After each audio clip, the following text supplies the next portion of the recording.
Мы знаем, что основная причина развития опухоли кожи – это травматизация. Ультрафиолетовое излучение у нас тихонечко отодвигается на второй план. Правильно осматривать, правильно беседовать, правильно выявлять – вот те простые правила, которые должен помнить дерматолог, принимая пациента.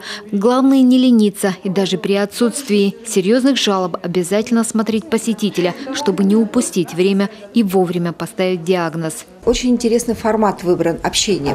Почему? Потому что идет прием, и пациент уходит, и доктора, которые имеют больше опыт, чем мы, вот в этом направлении, объясняют нам те нюансы, которые мы не всегда видим сами, самостоятельно на приеме. Это действительно очень интересный формат выбран, да, и то, что это будет иметь практически какой-то вот результат, в этом я даже не сомневаюсь. С такой образовательной акцией специалисты Федерального онкологического центра объезжают весь северо-запад. Ведь мало иметь медучреждений хорошее современное оборудование. Врачи должны постоянно совершенствовать свои навыки и знания. В этом помогают такие семинары. Впрочем, много зависит и от самих пациентов. Многие, как правило, не спешат к врачам и тянут до последнего. Или хуже того, начинают заниматься самолечением, начитавшись советов в интернете. К сожалению, пациенты очень часто читают глупости, и из-за этих глупостей, к сожалению, обращаются к врачам поздно. И крайне часто, когда поздняя обращаемость является причиной смерти больного от онкологического заболевания.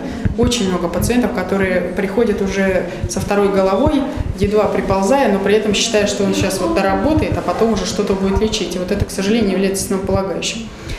Не всегда нехватка чего-то у врача является причиной смерти больного. Бич северян – бесконтрольная любовь к солнечным ваннам на пляже. В Ухте, например, за последние годы значительно выросло количество онкозаболеваний кожи. Одна из основных причин как раз то, что северяне, соскучившись по солнцу и доехав таки до моря, не знают меры, без конца принимая ультрафиолетовые ванны. А это благоприятные условия для развития меланомы. Впрочем, медики отмечают, в последнее время люди все же стали внимательнее относиться к своему здоровью. Пациенты к нам круглый год приходят и перед отпуском, и после отпуска. Обычно после приезда из южных стран пациенты приходят на прием через некоторое время и часто вот обращают внимание, что что-то поменялось, какая-то родинка стала темнее или появились новые, или их много. Вот детки тоже обращаются. И мы это видим. То, что раньше я не видела у детей, наблюдаю сейчас. Минздравие региона отмечает, сегодня в республике для борьбы с раком кожи сделано немало. Профильные медучреждения оснащены современным оборудованием, которое позволяет диагностировать опухоль на ранних стадиях. У нас увеличилась заболеваемость, это оборотная сторона выявляемости. На сегодня у нас растут заболевания злокачественного образования кожи в первой и второй стадии выявляемости и снижается в запущенных стадиях. У нас морфологическая верификация опухоли достигает лучших значений, нежели чем по северо-западному округу. Это позволяет лечить своевременно и получать хорошие результаты.